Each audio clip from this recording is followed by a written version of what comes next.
Assalamualaikum warahmatullahi wabarakatuh. Alhamdulillahirabbil alamin. Assalatu wassalamu ala hadratin nabiyil karim habibina Muhammadin wa ala alihi wa sahbihi ajma'in. Amma ba'd. Yang saya hormati rekan dan sahabat saya Pak Ahmad Muzani, Sekretaris Jenderal Partai Gerindra yang hari ini hadir mewakili Bapak Ketua Umum Partai Gerindra Pak Prabowo Subianto. Yang saya hormati seluruh jajaran DPP Partai Gerindra, DPD Partai Gerindra, dan seluruh anggota Partai Gerindra yang pada siang hari ini hadir bersama-sama kita di stadion ini untuk mendeklarasikan calon Presiden Republik Indonesia yang kita usung bersama dalam Koalisi Indonesia Maju, Pak Prabowo Subianto. Yang saya hormati rekan-rekan anggota Koalisi Indonesia Maju, rekan-rekan dari DPD Partai Golkar, DPD Partai Gerindra tadi, pengurus Dewan Pimpinan Wilayah Partai Amanat Nasional, saudara-saudara rekan-rekan pengurus dari Dewan Pimpinan Wilayah Partai Gelora Jawa Timur yang hadir pada kesempatan ini, rekan-rekan dari PSI, rekan-rekan dari Partai Garuda, dan yang saya muliakan Ketua Majelis Syuro Partai Bulan Bintang, Bapak Dr. K. Haji Maksud Anhar, Wakil-Wakil Ketua Umum Partai Bulan Bintang, Ketua Bapilu Pak Hilman Indra, Ketua Mahkamah Partai, dan seluruh caleg Partai Bulan Bintang dari 13 wilayah zona 2, dan yang saya hormati juga Dewan Pimpinan Wilayah Partai Bulan Bintang Jawa Timur sebagai Sohibul Wahid dalam kegiatan ini, dan yang sama-sama kita muliakan sesepuh dan senior kita Bapak Jenderal TNI Purnawirawan Agus Tadi,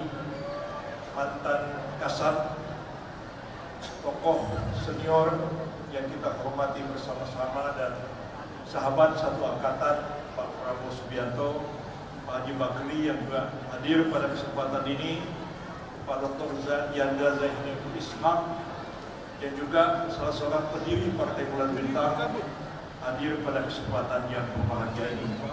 Hadirin hadirat yang saya muliakan, marilah kita bersama-sama menjadikan puji dan syukur kehadirat Allah Azza wa Jalla.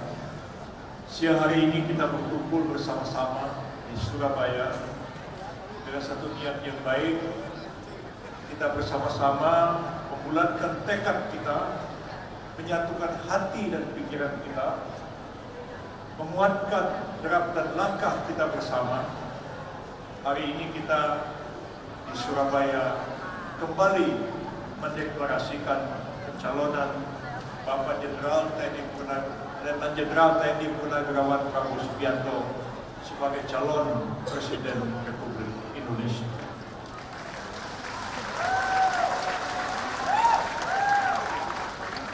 Partai Bulan Bintang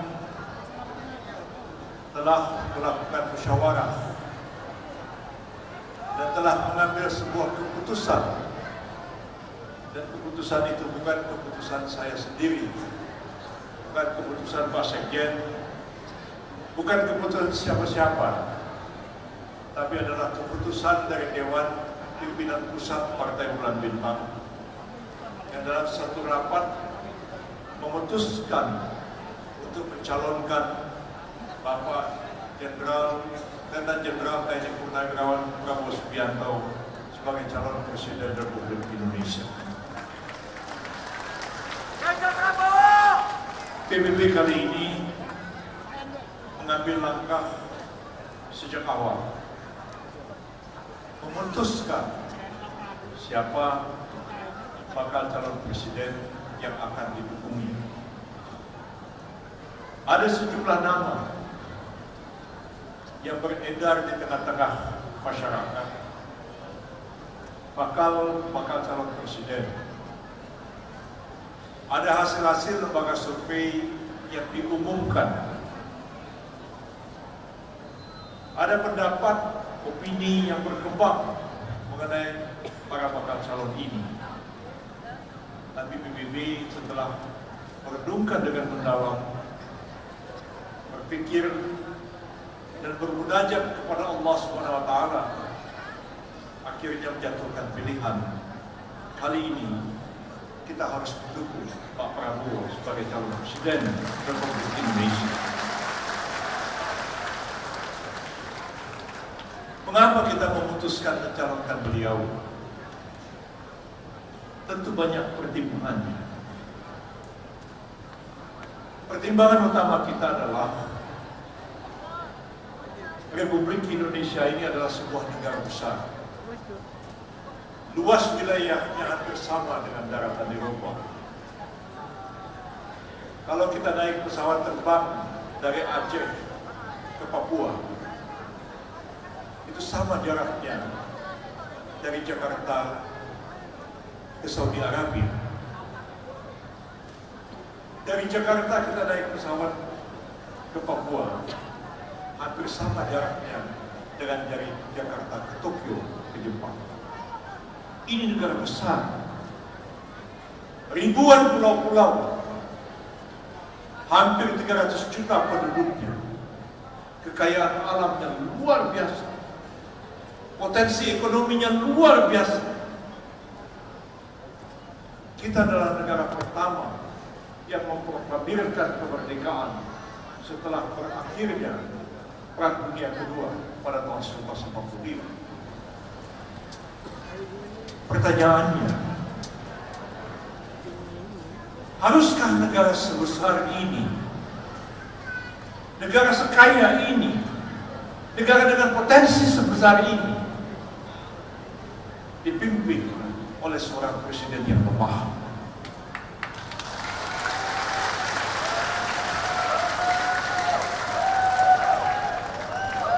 Pertanyaan kita juga, ada negara-negara lain yang merdeka belakangan dari kita. Korea Selatan sebagai satu contoh. Malaysia baru merdeka tahun 1958. Singapura tahun 1963. Begitupun negara-negara Asia, Afrika yang lain. Namun kenyataannya, tidak sedikit negara-negara Asia itu mencapai kemajuan sosial dan ekonomi jauh lebih besar dibandingkan negara kita. Ambil contoh Malaysia. Hampir sama kita dengan Malaysia. Etnik Melayu Asia Tenggara. Bahasanya sama, agamanya lebih kurang sama, mayoritas Muslim, adat istiadatnya lebih kurang sama. Kita merdeka tahun 45, Malaysia merdeka tahun 58. Dulu orang Malaysia belajar kepada kita. Kita kirim guru ke Malaysia, kita kirim dosen ke Malaysia, kita kirim ustaz ke Malaysia, kita kirim dokter ke Malaysia, kita kirim insinyur ke Malaysia. Malaysia mengundang mereka untuk membangun negara itu. Kita dulu mengolok-olok orang Melayu, Intel Melayu, Cowboy Melayu, pokoknya yang jelek-jelek Melayu semua. Apa yang terjadi 20 tahun kemudian? Kemajuan ekonomi Malaysia melampaui kemajuan Indonesia. Kalau sebelumnya kita kirim dokter, kita kirim insinyur, kita kirim guru, kita kirim dosen, 20 tahun kemudian kita kirim buruh, kita kirim pembantu rumah tangga ke Malaysia. Ada berbalik. Orang Melayu yang kemudian mengolok-olok orang Jawa. Itu terjadi. ingat satu hari Pak Mahathir bercanda sama Gus Dur, Presiden. Pak Gus Dur, kata Pak Mahathir, saya bingung. Dulu di Malaysia itu tidak pernah orang hilang kasut, hilang sepatu, hilang sendal kalau pergi ke masjid. Sekarang banyak hilang sepatu, hilang sendal di masjid. Usut punya usut, ternyata yang mencuri sepatu dan sendal itu TKI asal Indonesia. Apa jawab Gus Dur? Ya bagaimana ya Pak Mahathir? Emang dari kampungnya kelakuannya sudah kayak begitu, kata Gus Dur. Itu kalau ngomong bercanda, saya dengar. Saya malu dengan saya juga bicara dengan kawan-kawan para pemimpin Malaysia. Yang sebagian adalah orang Jawa. Sekarang ini Wakil Perdana Menteri Malaysia, Ahmad Zahid Hamidi, orang Gunung Kidul, Jogja, masih bisa berbahasa Jawa sampai hari ini. Menteri Dalam Negeri Malaysia sekarang, Saifuddin Nasution, orang Minangkabau, orang Mandailing, jadi Menteri Dalam Negeri Malaysia sekarang. Kalau ketemu dengan saya, termasuk Anwar Ibrahim mengatakan, Yusril, sayang Indonesia. Begitu besar negaranya, begitu kaya negaranya. Sayang pemimpinnya itu tidak cukup canggih untuk mengelola, memimpin bangsanya menjadi sebuah negara maju dan sebuah negara besar.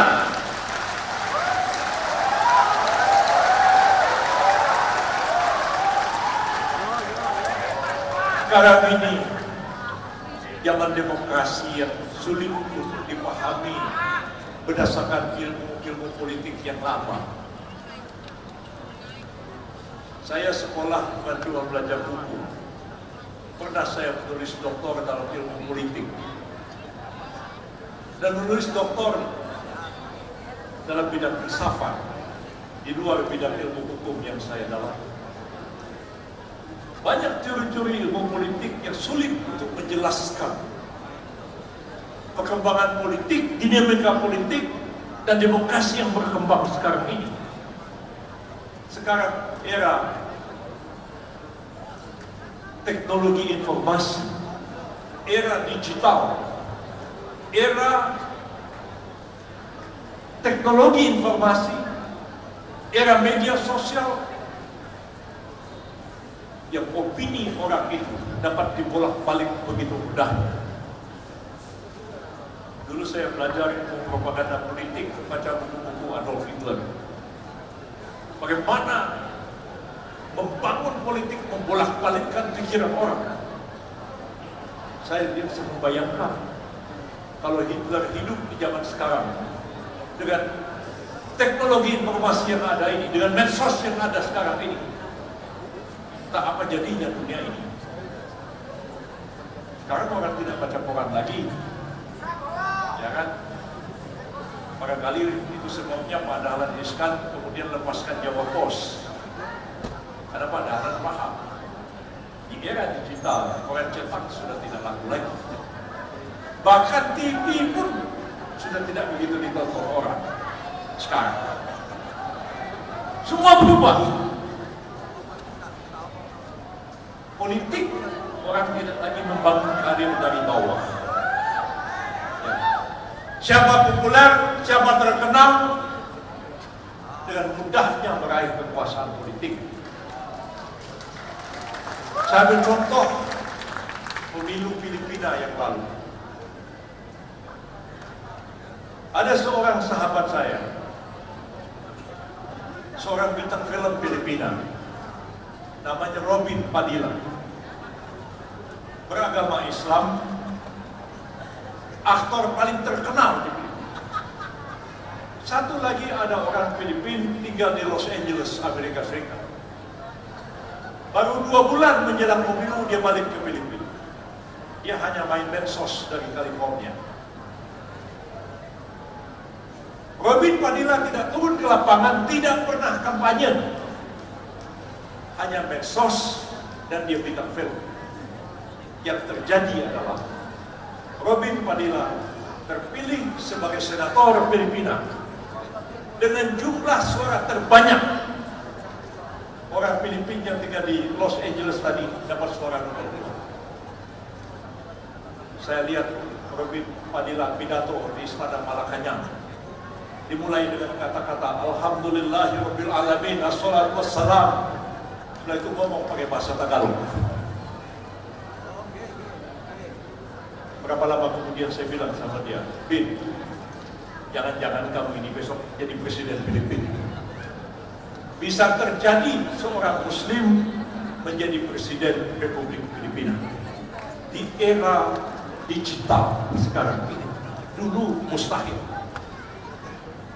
Saya satu hari ada wakil kepala staf Angkatan Darat Filipina, namanya Letnan Jenderal Rex Pian, datang ke rumah saya, ngobrol dari jam 4. Saya bilang, saya minta maaf, saya mau sembahyang maghrib. Jenderal bilang, saya mau sembahyang juga. Loh, dia bilang, saya ini sebenarnya Muhammad Pian, tapi dibilang namanya Rex Pian. Mengapa saya mengganti nama begitu? Mustahil orang Islam bisa jadi jenderal di Filipina. Paling tinggi cuma kolonel. Ini kawan sudah legend, maka pura-pura jadi orang Katolik supaya bisa jadi jenderal. Tapi dengan medsos sekarang, bisa-bisa orang Islam jadi presiden Filipina.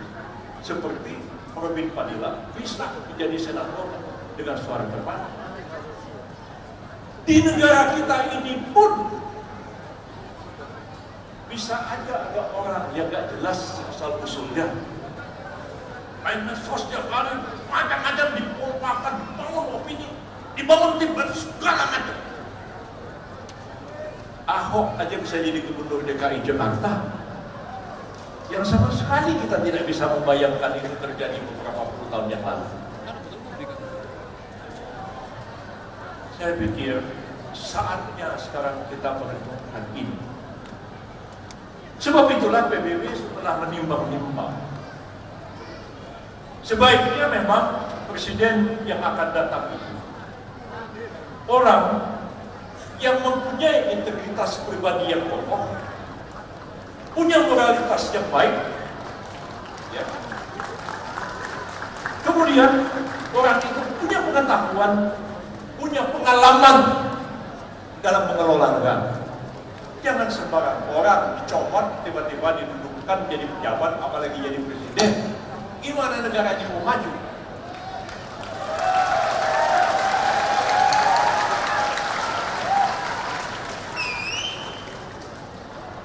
Kami 2019 masih agak ragu-ragu dengan Pak Prabowo.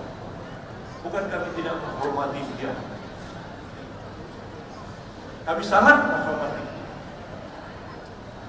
Tapi tahun 2024 kami tidak ragu-ragu lagi. Sebab Pak Prabowo sudah pernah masuk kabinet dan memegang jabatan kementerian yang sangat sentral dalam struktur kabinet negara kita sebagai Menteri Pemahaman. Artinya beliau tahu persoalan-persoalan dasar yang dihadapi oleh bangsa dan negara kita ini. Ilmu pertahanan itu bukan hanya ilmu perang. Ilmu pertahanan itu adalah ilmu yang integratif, memahami segala aspek kehidupan sosial, ekonomi dan politik bangsa ini, dan terintegrasi dalam ilmu pertahanan itu sendiri.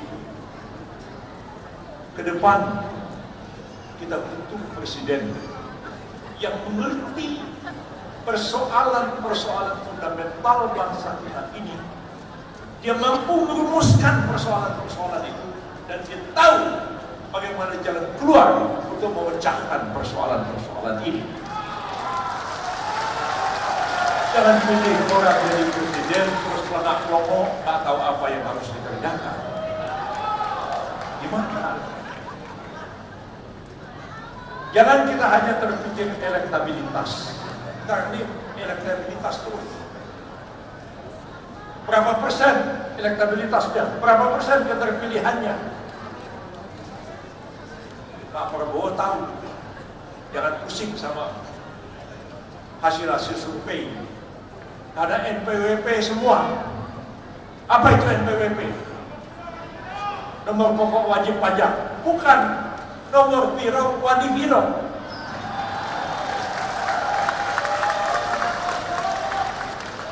Mau jadi capres, mau jadi cawapres nomor 1, nomor 2, ya tinggal panggil lembaga survei. Ya kan? Nomor biro, nomor siji, wadi biro, berapa bayar? Jadi nomor 1, nomor 2. Padahal tidak selalu itu mengandung kebenaran. Kalau begitu, populer orang terpilih.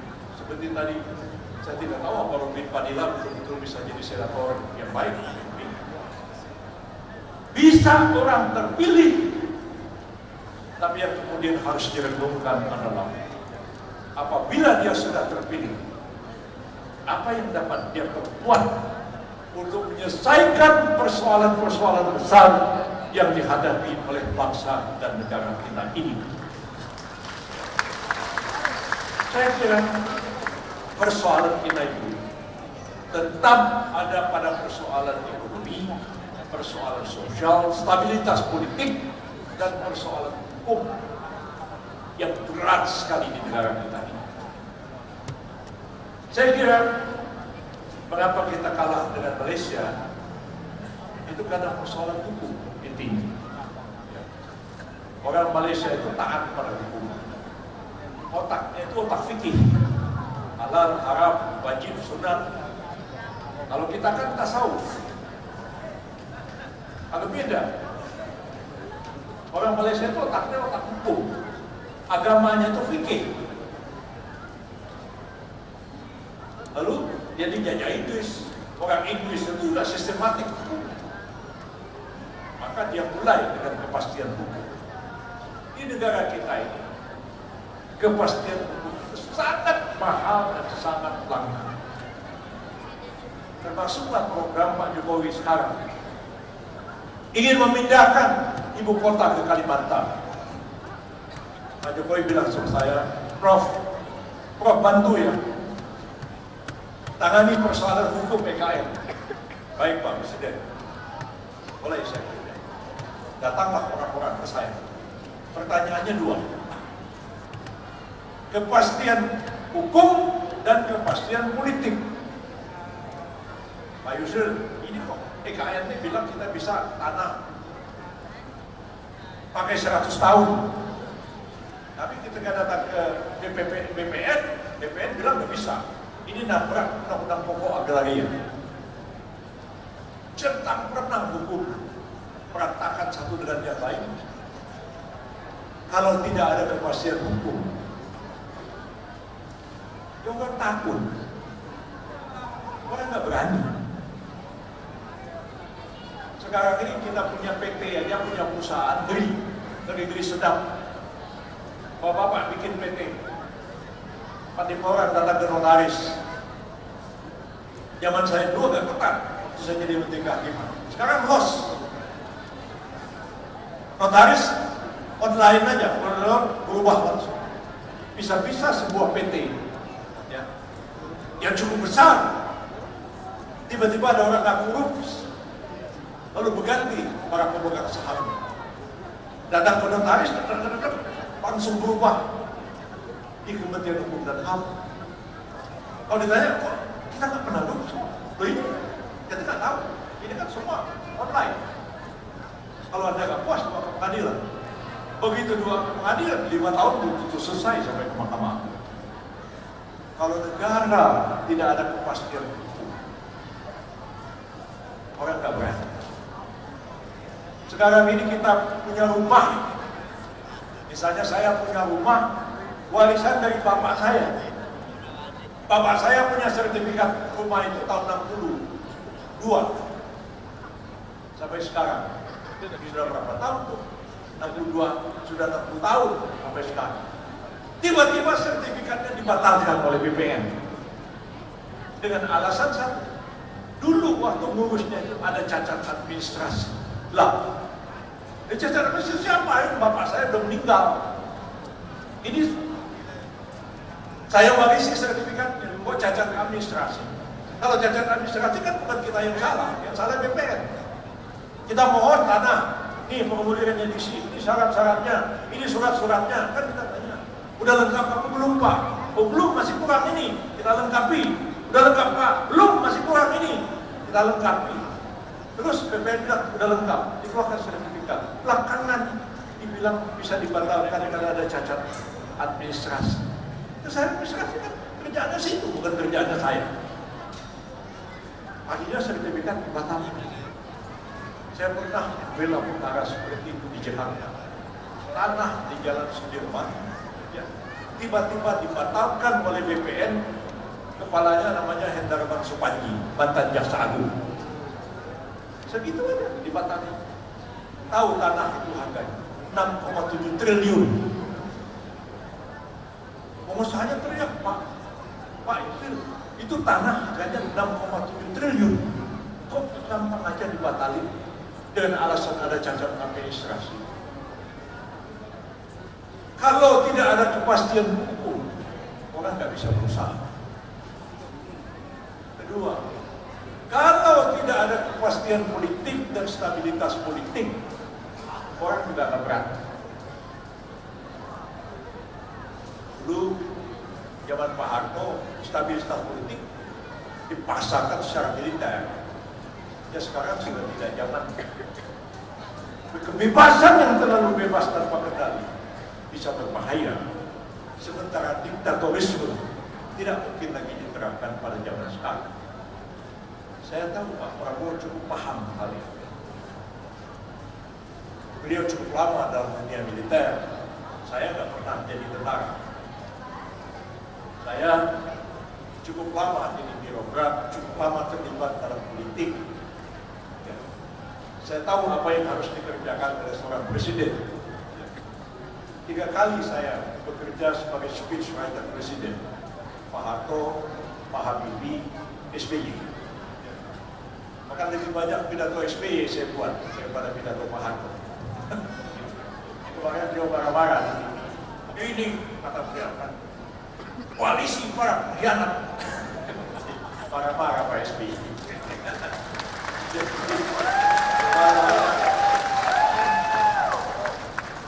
Saya kira, saya tahu apa yang harus dilakukan oleh seorang presiden.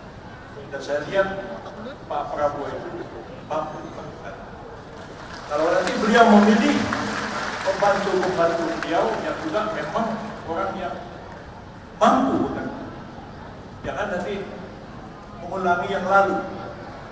Nanti partai-partai dikumpulkan, ini menteri partai ini ya, menterinya 3, ini partai ini 2 ya, partai ini 4. Nanti namanya siapa? Bawa sini ya. Dan terserah, saya oke. Tapi yang apa-apa nanti tanggung jawab ketua partainya ya, repot lebih. Saya yakin Pak Prabowo tidak akan melakukan itu. Kapabilitas seseorang penting. Ya. Kedekatan dengan partai perlu dipertimbangkan. Kombinasi di antara keduanya itu akan membangun satu pemerintahan yang kuat dan stabil. Karena itu saya berkeyakinan kita tidak salah memilih beliau. Mudah-mudahan dia menang. Dan kita sudah dukung dari awal. PBB ini partai modernis. Ya. Partai modernis itu gampang ditebak orang langkahnya. Karena partai modernis itu terlalu kuat dia memegang etika politik, ya. Terlalu lurus pikiran. Jadi gampang ditebak. Insya Allah PBB ini tetap istiqomah dengan Pak Prabowo Subianto. Kali kita mengambil keputusan seperti yang tadi dibacakan ayat Al-Quran, kita bermusyawarah bersama-sama, kita mengambil keputusan faiza azamta fatawakkal Allah. Dan jika kalian telah mengambil keputusan, maka laksanakanlah dengan rasa tawakal kepada Allah. Karena itu kita nggak berliku-liku, nggak berbelok-belok, ya, nggak bikin Pak SBY kaget. Insyaallah, ya. nggak bikin Pak Prabowo kaget. PBB lurus. Ya, dan karena itu dari dulu ya partai ini segini-segini aja. Ya, karena memang nggak mau neko-neko, nggak mau bikin aneh-aneh. Ya, Pak Muzani, Pak Sekjen Gerindra itu paham betul tentang PBB. Ya, beliau dari awal tahu tentang perkembangan PBB, terlalu lurus. Nah, kalau terlalu lurus ya begitulah nasibnya. Seperti ini. Mudah-mudahan kerjasama yang baik antara Gerindra dengan PBB ini akan melahirkan sesuatu yang baru bagi politik Indonesia ke depan.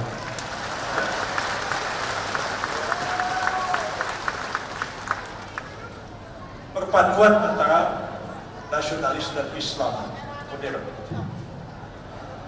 Ini bukan barang baru sebenarnya. Bukan barang baru. Mengapa saya bilang bukan barang baru? Di zaman dulu, tahun-tahun 50-an, itu terjadi kerjasama yang erat antara Masyumi dengan PSI. Bukan PSI yang sekarang. PSI, Partai Sosialis Indonesia, dipimpin oleh Sultan Syahrir. Kabinet kita merdeka di awal kemerdekaan itu umumnya kabinet Syahrir 1, 2, 3. Anggota-anggotanya orang Masyumi. Perdana Menteri Syahrir, menteri-menterinya Muhammad Nur, Syamsuddin, Natsir, Masyumi. Begitu juga ketika kabinet Masyumi, anggota-anggota kabinetnya banyak juga orang PSI. Saya ini anak ideologis Muhammad Natsir. Pak Prabowo itu anak ideologis dari Profesor Dr. Sumitro Dewadi Kusuma. Ketika Pak Natsir jadi Perdana Menteri, Menteri Perekonomiannya adalah Sumitro Dewadi Kusuma. Berulang itu. Ketika orang-orang tokoh-tokoh Masyumi itu memutuskan menentang kebijakan Presiden Soekarno, demokrasi terpimpin dan kabinet Juanda tahun 58, mereka menyingkir di Sumatera dan memproklamirkan PRRI. Pak Sumitro itu ikut bergabung ke Sumatera Barat.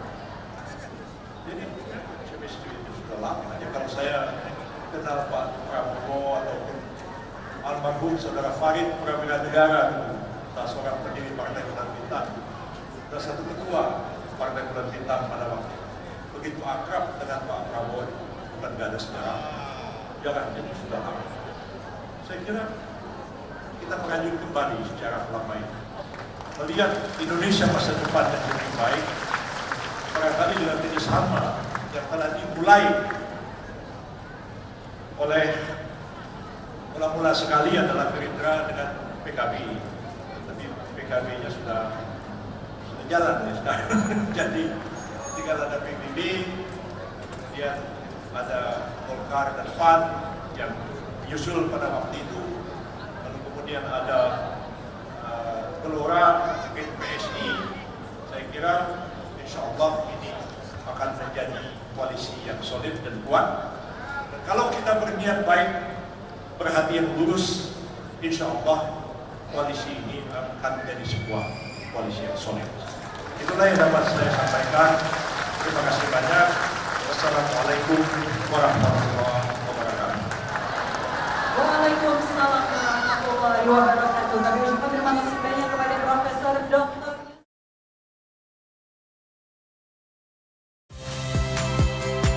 Saya Valentina Sitorus. Saksikan program-program Kompas TV melalui siaran digital, pay TV, dan media streaming lainnya. Kompas TV, independen, terpercaya.